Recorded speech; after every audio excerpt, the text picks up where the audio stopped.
Waalaikumsalam. Assalamualaikum warahmatullahi wabarakatuh. Waalaikumsalam warahmatullahi wabarakatuh. Alhamdulillah hamdi, segala puji bagi Allah dengan sebenar-benar pujian. Wa syukrulillahi haqqa syukri, bersyukur kepada Allah dengan sebenar-benar syukur. Salatu wassalamu ala Rasulillah wa ala alihi wa sahbihi wa mawalah, amma ba'du. Allahumma habib ilainal iman, ya Allah, berikanlah kami kecintaan terhadap keimanan, wa zayyinhu fi qulubina, dan jadikanlah keyakinan, keimanan dan juga kefakihan dalam memahami agama Allah. Jin itu adalah seperti manusia, artinya dia hidup juga. Dan ada pun syaitan itu adalah sebuah sifat, sebuah karakter. Maka jin itu juga bisa terkena sifat syaitan. Lalu kemudian muncul sebuah pertanyaan, apa perbedaan kita dengan manusia dengan iblis? Padahal sejatinya lebih banyak persamaan kita dengan iblis. Maka para ulama, ada beberapa ulama yang mengatakan perbedaan kita dengan iblis cuma satu, dan persamaan kita dengan iblis ada tiga. Persamaan yang pertama adalah kita sebelumnya sama-sama hidup di surga, yakni adalah nenek moyang kita Nabi Adam alaihissalam. Lalu kemudian yang kedua adalah sama-sama melanggar perintah Allah. Nah, kalau Nabi Adam melanggar perintahnya adalah jangan mendekati buah.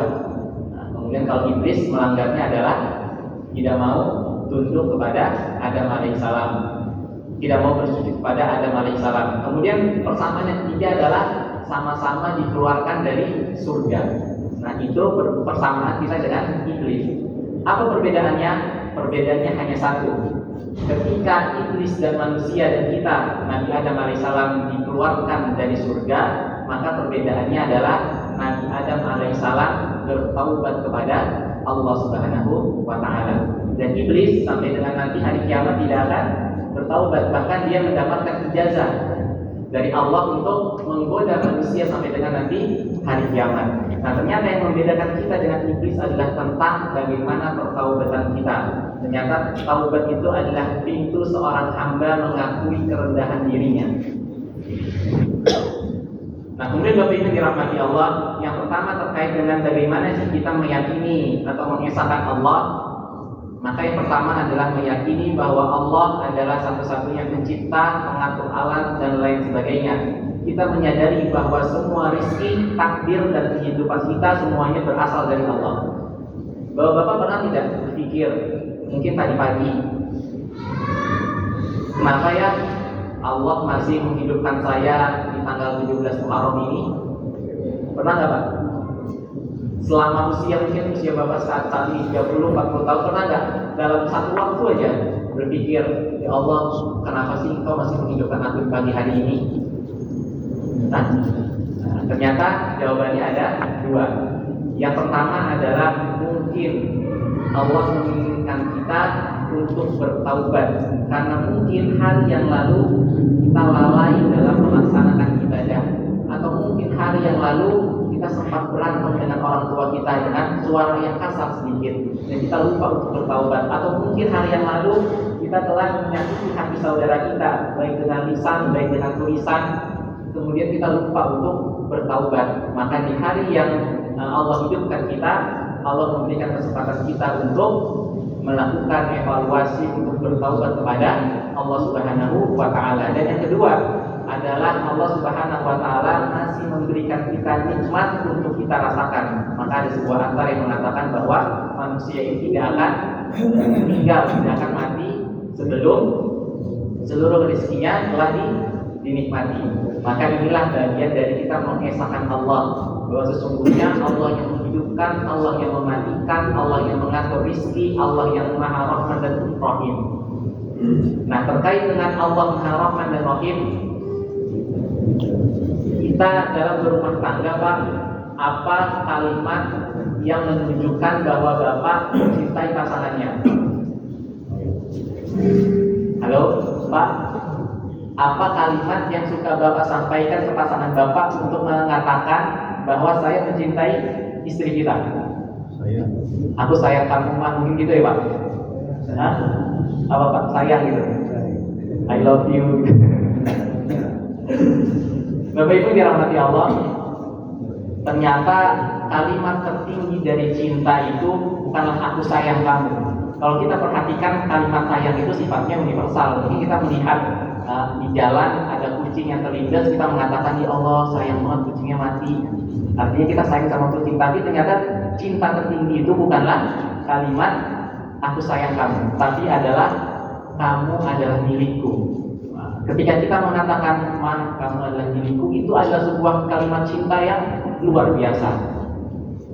Nah, Bapak-bapak Ibu yang dirahmati Allah, ternyata kalimat itu telah Allah Subhanahu wa taala berikan kepada kita dalam Al-Qur'an dengan kalimat yang begitu indah, yang menandakan bahwa Allah itu sangat mencintai kita dan kita mencintai Allah. Kalimatnya apa? Hah? Sesungguhnya kita semua milik Allah. Inna lillahi wa inna ilaihi rajiun. Sesungguhnya kita milik Allah. Perhatikan kalimat kepemilikan, bahwa kita meyakini bahwa kita ini milik Allah, anak kita milik Allah, pasangan kita milik Allah, rumah kita, harta kita, jabatan kita, semuanya milik Allah.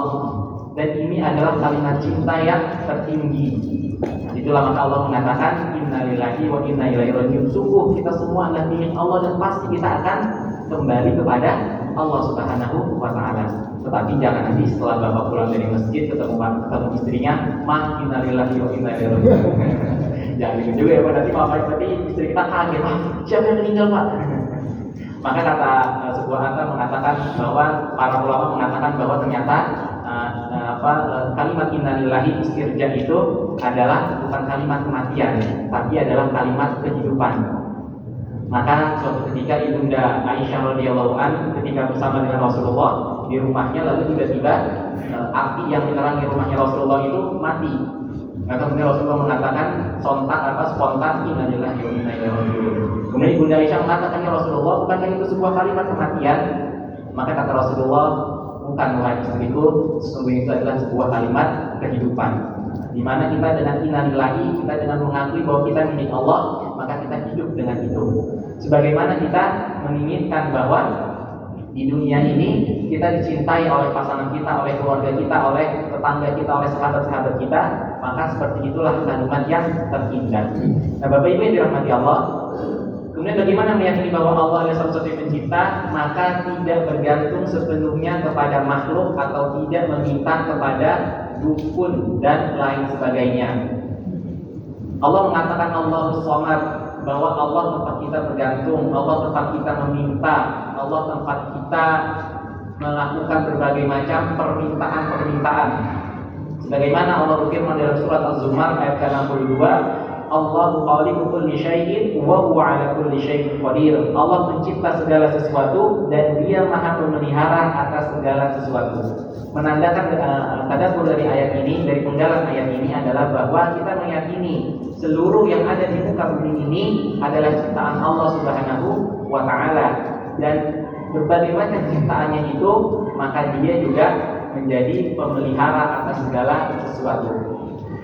Misalkan kita di kantor saya, kita bekerja sama, ini contoh, di kantor saya kita bekerja sama mesin fotokopi. Mesin fotokopi, ada sebuah perusahaan, ada sebuah PT yang dia memberikan pinjaman mesin fotokopi dengan kita membayar bulanan. Kemudian akhirnya dari bulanan itu termasuk biaya dari maintenance.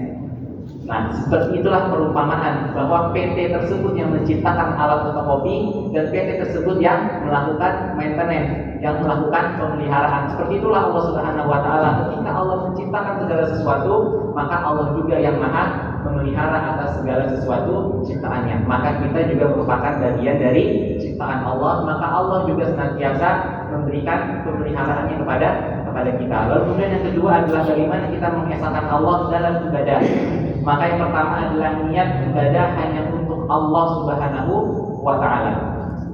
Maka salah satu, kata para ulama, salah satu ibadah yang lebih selamat dari riya adalah puasa. Karena mungkin kalau kita sholat sifatnya adalah berjamaah. Semua orang bisa menilai, oh bapak ini sering ke masjid ya, dia orang yang soleh. Oh bapak ini jarang ke masjid ya, artinya sholat itu masih bisa dinilai. Zakat mungkin, zakat juga masih bisa dinilai dari misalkan petugasnya. Oh bapak ini rajin bayar zakat di masjid sini misalkan. Kemudian ibadah-ibadah lainnya hampir kebanyakan itu bisa dinilai. Tetapi kata para ulama, puasa itu adalah salah satu ibadah yang bisa disembunyikan karena ia hanya dirinya dan Allah Subhanahu wa Ta'ala. Pernah nggak kita melihat di pinggir jalan misalkan ketika Ramadan ada orang yang mengatakan atau menulis saya sedang puasa, saya sedang puasa? Tidak pernah. Artinya Ramadan puasa adalah salah satu ibadah yang bisa disembunyikan karena itu langsung niat kepada Allah Subhanahu wa Ta'ala. Kemudian yang kedua adalah menjauhi syirik seperti meminta kepada selain Allah, riya atau tawasul kepada yang haram. Yang berikutnya adalah melaksanakan ibadah sesuai dengan syariat. Bapak Ibu dirahmati Allah, terkait dengan hukum beribadah, maka semua ibadah itu asal hukumnya adalah haram sampai ada dalil yang memperbolehkan. Sampai ada dalil yang memperbolehkan. Berbeda dengan muamalah. Muamalah itu dasar hukumnya adalah mubah sampai ada yang mengharamkan. Sampai ada dalil maksudnya yang memberikan keterangan bahwa hal itu haram dan lain sebagainya. Nah, Bapak Ibu dirahmati Allah, sebagaimana Allah Subhanahu wa Ta'ala berfirman dalam surat Az-Zariyat ayat 56, "Wa ma khalaqtul jinna wal insa illa liya'budun." Dan tidaklah Allah Subhanahu wa Ta'ala menciptakan jin dan manusia melainkan agar mereka beribadah kepadaku. Bapak Ibu dirahmati Allah, terkait dengan ibadah, maka salah satu ibadah yang kelak nanti akan ditanyai pertama oleh Allah adalah tentang sholat. Maka sholat bagian dari tiang agama. Maka terkait dengan sholat, kadang kita menganggap bahwa kaum muslimin ketika sholat itu hanya sekedar sebuah ritual rutinitas ibadah. Tapi ternyata bagi orang-orang non-muslim, sholat itu merupakan salah satu sarana dakwah yang luar biasa. Ada sebuah kisah seorang pemuda di Amerika, beliau non-muslim, kemudian dalam kondisi Ramadan tahun lalu atau 2 tahun lalu, saya lupa. Kemudian dia ingin main ke apartemen temannya yang muslim. Saat itu kurang lebih memasuki waktu Isya, waktu malam. Kemudian pemuda ini yang non muslim ini main ke apartemennya dan ternyata orang muslim ini sedang melihat TV tentang umroh Ramadan di Masjidil Haram. Kemudian iseng-iseng orang muslim ini, orang Indonesia ini bertanya kepada teman yang non muslim ini, kamu bisa menghitung nggak berapa jumlah orang yang ada di masjid tersebut? Kemudian non muslim ini mengatakan paling ratusan ribu jumlahnya. Akhirnya orang kita mengatakan tidak, itu jumlahnya hampir 3 juta. Karena kurang lebih kapasitas Masjidil Haram sekarang 3 juta sekian ya, 2 juta atau 3 juta sekian. Itu jumlahnya adalah 3 juta.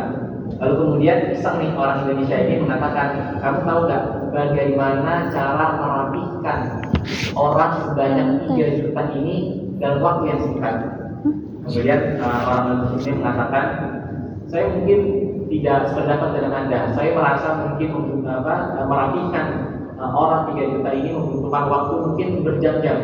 Akhirnya orang Muslim ini tersinggung mengatakan, tunggu beberapa saat. Hanya membutuhkan waktu sekitar 1 menit, seluruh orang yang ada di TV ini, maksudnya yang di Masjidil Haram itu, semuanya akan tertib.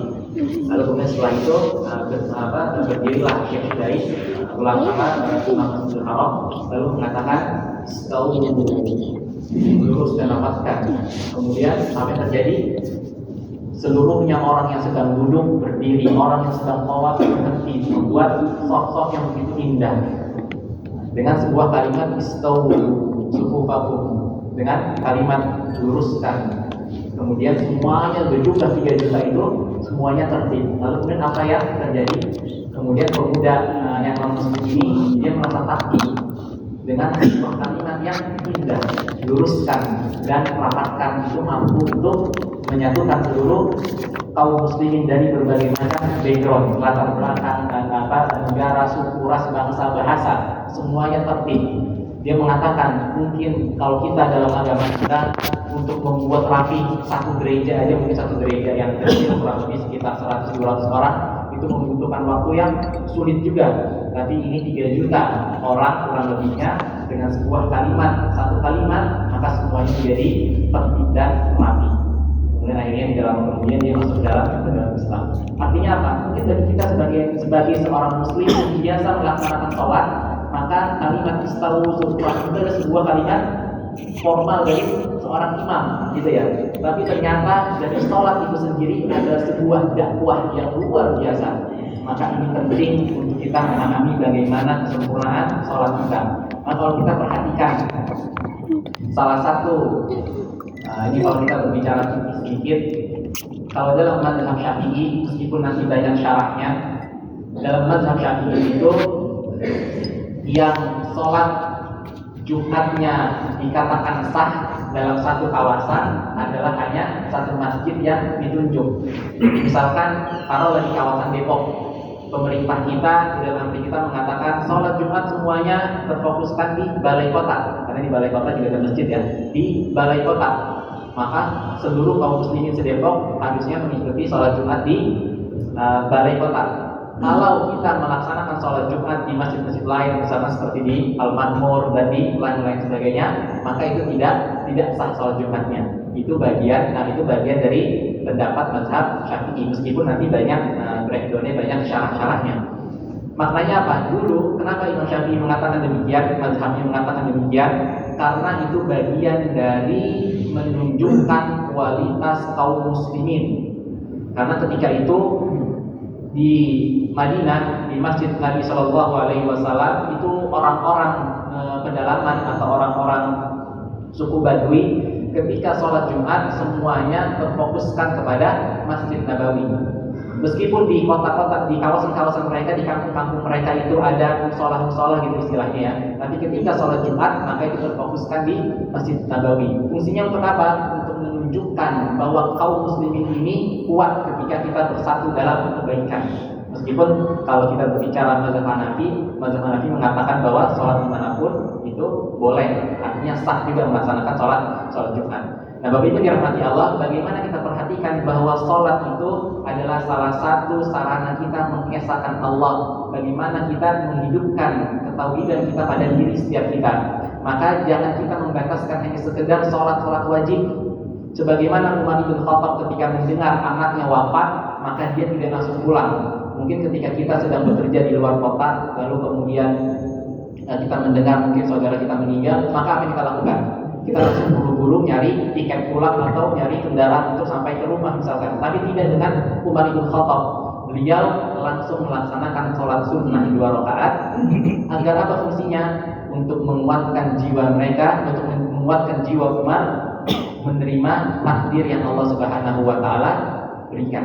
Nah, Bapak Ibu dirahmati Allah, terkait dengan kenapa ibadah itu kadang kita suka menunda-nunda, karena jawabannya cuma satu, tidak ada efek yang nyata dalam kehidupan kita. Contoh misalkan, ketika kita misalkan punya kampung di Kalimantan atau di Aceh misalkan, sekarang pesawat dari Soekarno-Hatta ke Aceh kurang lebih berapa Pak? 2 jutaan ya? 2 jutaan. Nah, ketika kita berangkat dapat tiket di Soekarno-Hatta misalkan pukul 6 pagi, maka kira-kira jam berapa kita berangkat dari rumah Pak? Jam 3. Oh, bahkan 3 jam sebelum take off kita sudah datang, atau bahkan mungkin dari jam 1 kita sudah datang ke bandara. Karena apa? Karena khawatir terhadap 2 hal. Kalau kita terlambat, maka yang pertama kita akan mengeluarkan biaya lagi. Yang kedua adalah kita akan kehilangan waktu. Nah, kenapa terhadap dunia, terhadap pulang kampung di dunia saja kita begitu tergesa-gesa, begitu serius dalam memperhatikan waktu supaya tidak kehilangan 2, finansial dan waktu. Tapi kenapa ketika sholat, ketika azan berkumandang, ketika ada perintah untuk zakat, ketika ada perintah untuk haji bagi yang mampu atau umroh bagi yang mampu, untuk melakukan kebaikan, wakaf masjid dan lain sebagainya, kita menunda-nunda karena kita merasa tidak ada efek yang buruk pada diri setiap kita. Maka kadang manusia itu berpikiran tentang sekarang, apa sih yang saya dapati, kalau itu pahalanya nanti, maka belakangan deh. Bagaimana kisah seorang sahabat Nabi Shallallahu Alaihi Wasallam yang dimana rumahnya bersebelahan dengan seorang anak yang yatim. Saya lupa siapa sahabat ini. Dia rumahnya bersebelahan dengan seorang yang yatim. Nah, ketika rumah yang yatim ini mau membuat pagar, maka ternyata di halamannya itu ada pohon dari tetangganya. Yang pohon itu agak masuk ke dalam rumahnya orang yatim. Maka orang yatim ini mengatakan, wahai bapak, boleh nggak pohon ini buat saya? Karena pohon bapak masuk ke halaman saya. Maka bapak ini mengatakan apa? Tidak. Kemudian anak yatim ini mengatakan, bapak kalau begitu boleh nggak saya beli? Ini bapak ini berpikir, kamu kan yatim, punya duit dari mana? Akhirnya anak yang yatim ini menyampaikan, nah ini Aukar Makna Hadis, yakni ada salah satu hadis yang sahih. Kemudian anak ini menyampaikan cerita ini kepada Rasulullah. Ya Rasulullah, kepada Abu Darda mengatakan, ya Rasulullah, bolehkah atau bisakah saya membeli satu pohon itu, lalu saya berikan kepada anak yatim ini, lalu saya mendapatkan pohon kurma di surga itu ya Rasulullah. Lalu kemudian Rasulullah mengatakan boleh. Ya udah, akhirnya terjadi sebuah transaksi antara Abu Darda dan bapak ini. Deal sudah deal, dibayar segala macam. Akhirnya Abu Darda, karena bapak ini sombong, akhirnya istilahnya disombongin lagi sama Abu Darda. Bapak tahu kan, Abu Darda ini salah satu pengusaha yang sukses. Bapak tahu kan, saya ini punya pohon kurma. Nah, mungkin bapak yang sudah umroh, kalau melihat pohon kurma itu kan kebun kurma itu kan luar biasa, berjejer panjang. Saya punya kebun kurma, di mana di dalamnya juga ada sebuah rumah dan juga ada sumber mata air. Maka ini semua saya berikan kepada bapak sebagai ganti dari satu pohon untuk diberikan kepada anak yatim tersebut. Akhirnya apa? Bapak yang galak tadi mengatakan, deal, saya setuju. Ini baru bisnis yang menguntungkan. Masya Allah. Ini kita perhatikan makna apa? Tadabbur dari hadis ini salah satunya adalah tentang bagaimana konsep seorang bisnismen. Bukan hanya sekedar tentang keuntungan di dunia, tapi juga bagaimana kita mendapatkan profit di akhirat. Lalu kemudian ketika sudah deal, akhirnya Abu Darda menghadap Rasulullah. Ya Rasulullah, aku telah menyelesaikan bisnis ini ya Rasulullah. Maka apakah aku tetap mendapatkan satu pohon kurma itu ya Rasulullah? Ini Rasulullah mengatakan, lah, ya Allah. Kaget. Abu Darda sudah memberikan seluruh hartanya, lalu Rasulullah mengatakan, lah, tidak. Para sahabat pada kelimutan, pada melihat tadi Rasulullah mengatakan mendapat pohon kurma, sekarang tidak mendapatkan pohon kurma. Ternyata Rasulullah belum selesai. Tidak, wahai Abu Darda, engkau bukan, ini saya terjemahkan dalam bahasa Indonesia, engkau bukan hanya sekedar mendapatkan satu pohon kurma, tetapi Allah mengganti engkau dengan kebun kurma di mana setiap pelepah kurmanya orang berjalan selama 100 tahun, dia tidak akan sampai kepada ujung dari pelepah kurma itu. Ya Allah. Akhirnya Abu Darda merasa bahagia dan para sahabat mengatakan, sungguh beruntung Abu Darda, sungguh beruntung Abu Darda. Masya Allah, luar biasa bisnis yang dilakukan oleh Abu Darda. Ini tentang bagaimana juga kita mengisahkan Allah, percaya terhadap Allah dan juga percaya terhadap Rasulullah SAW dalam konteks mengisahkan Allah dalam ibadah kita. Lalu kemudian setelah itu Abu Darda pulang ke rumahnya yang berada dalam sebuah kebun kurma. Lalu kemudian ketika diketok, wahai zaujah, wahai istriku, yuk kita pindah, kita keluar. Nah, istrinya Abu Darda juga merupakan salah satu istri yang solehah. Dan Abu Darda mengatakan, saya telah menjual kebun kita. Yang namanya istri kan pasti penasaran ya, berapa mas harganya gitu kira-kira ya? Berapa mas harganya? Nah, kemudian akhirnya Abu Darda mengatakan, saya jual dengan satu pohon kurma. Istrinya, mungkin kita kalau misalkan pergi kerja ya Pak, bawa Fortuna misalkan, terus pulang-pulang ternyata kita bawa Mio Pak. Kira-kira istri kita dari rumah gimana Pak? Mas, pada kemana Fortunanya gitu Pak? Gitu sama Mio. Tapi tidak bagi seorang istri yang salehah, seorang istri yang di dadanya telah tertanam tauhid mengesahkan Allah Subhanahu wa taala. Kemudian Abu Darda mengatakan, diganti dengan saya beli dengan satu pohon kurma di surga. Bahkan kata Rasulullah, satu kebun surga satu kebun kurma di surga. Maka kemudian istrinya mengatakan, sungguh beruntung engkau, sungguh beruntung engkau. Nah, Bapak Ibu dirahmati Allah, menandakan bahwa bagaimana kehidupan kita sebagai seorang hamba di dunia ini bukan hanya sekedar tentang profit atau keuntungan di dunia yang sekarang, tetapi adalah bagaimana kita mampu menabung amal-amal soleh kita yang itu nanti bisa kita tukarkan, bisa menjadi sebuah tiket kita masuk ke dalam surga Allah Subhanahu wa Ta'ala. Maka salah satunya adalah tentang menanamkan ketauhidan, menanamkan keesaan, mengamalkan bahwa tiada Tuhan selain Allah yang berhak untuk disembah.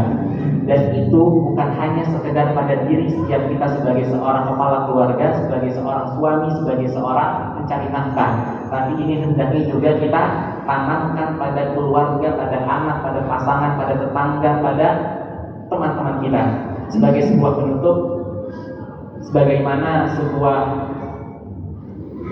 pembelajaran yang indah tentang ayah yang menanamkan ketauhidan yang baik kepada anak-anaknya. Terdapat dalam surat Al-Baqarah ayat 133, Allah Subhanahu wa Ta'ala berfirman, "Am kuntum syuhada'a idza hadara yaqubal maut id qala li banihi ma ta'buduna min ba'di qalu na'budu ilahaka wa ilaha abaika Ibrahim wa Ismail wa Ishaq ilahan wahida wa nahnu lahu muslimun."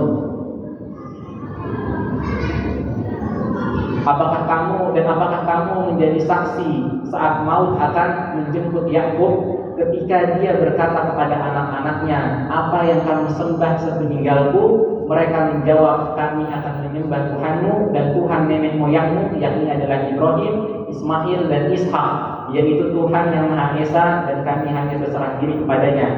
Bapak Ibu dirahmati Allah, perhatikan ayat ini diturunkan kepada Rasulullah SAW yang menandakan bahwa ternyata Al-Quran itu adalah kalamullah.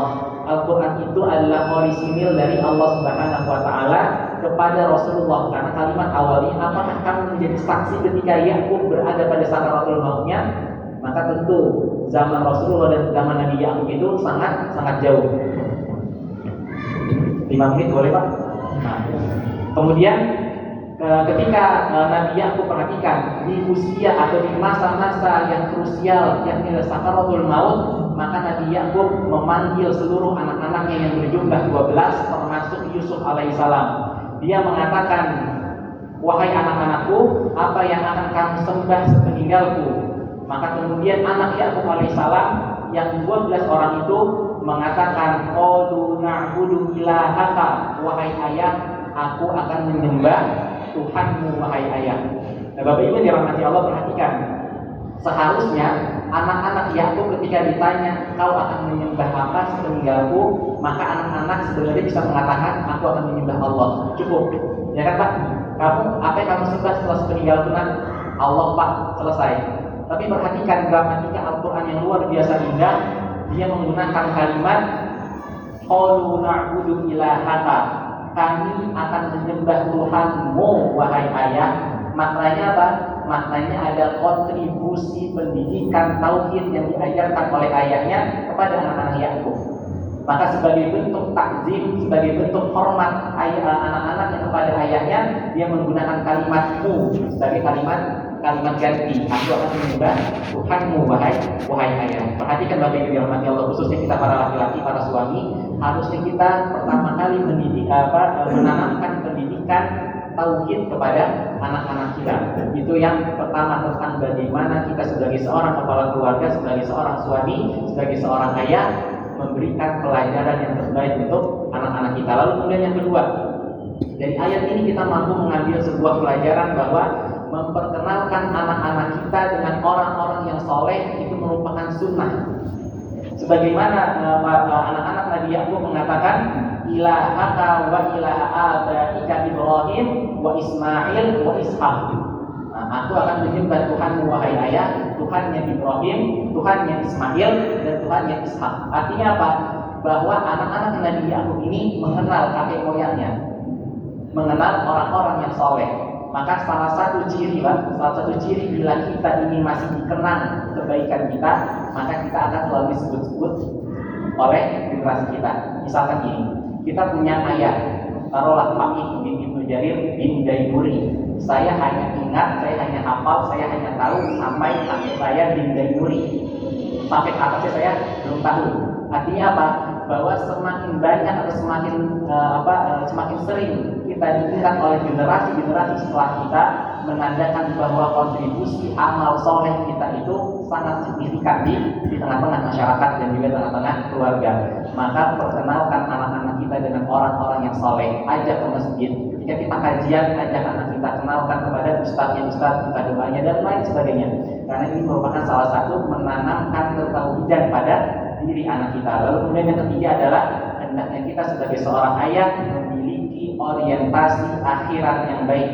Perhatikan, ketika Nabi Yakub mengatakan, apa yang engkau sembah, maka aku akan menyembah Tuhan, wahai ayah Ibrahim, Ismail dan Ishak.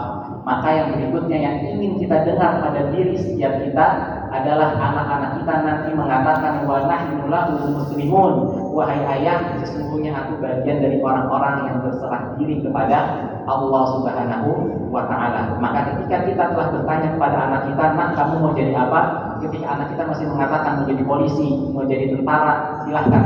Tapi bukan makna itu yang kita inginkan. Tapi yang kita inginkan adalah aku akan menjadi orang-orang yang berserah diri kepada Allah, wahai ayah. Nah, Bapak Ibu yang dirahmati Allah, kenapa penting menanamkan pendidikan tauhid kepada anak? Karena sejatinya anak itu bisa memberikan orang tuanya atau kita jalan yang baik atau jalan yang buruk. Kita berada pada persimpangan jalan. Bila anak kita buruk, maka Allah akan memasukkan kita ke dalam nerakanya. Tapi ketika kita mampu mendidik anak-anak kita dengan baik, dengan ketauhidan, dengan mengesahkan Allah, maka insya Allah pahala surga akan menunggu kita nanti di akhirat. Maka pada akhirnya ketauhidan itu adalah sebuah sarana untuk kita senantiasa memperbaiki, baik itu ibadah kita, baik itu keluarga kita, baik itu sosial masyarakat kita, baik itu bisnis kita dan lain sebagainya. Agar apa? Agar kita masuk ke dalam surga secara bersama-sama dengan orang tua kita, dengan keluarga kita, dengan tetangga kita, dengan orang-orang yang soleh. Seperti itulah yang diminta oleh Nabi Yusuf alaihissalam ketika dia meminta diwafatkan oleh Allah. Ya Allah, gimana? Dalam surat Yusuf, ya Allah, bangkitkan aku bersama dengan orang-orang yang soleh. Dalam ayat ke-100 berapa? Ya Allah. Artinya bahwa pada akhirnya ketauhidan atau mengesahkan Allah menjadikan kita hamba-hamba yang senantiasa robbani, yang senantiasa tunduk dan patuh kepada Allah Subhanahu wa ta'ala. Demikian Bapak Ibu dirahmati Allah. Semoga pengingat yang amat singkat ini mampu memberikan kita pemahaman dan juga memberikan kita kesadaran bahwa tanggung jawab kita sebagai seorang hamba, tanggung jawab kita sebagai seorang ayah sangatlah besar dalam menanamkan ketauhidan yang nyata untuk diri kita dan keluarga kita. Kurang lebihnya mohon maaf. Assalamualaikum warahmatullahi wabarakatuh. Waalaikumsalam.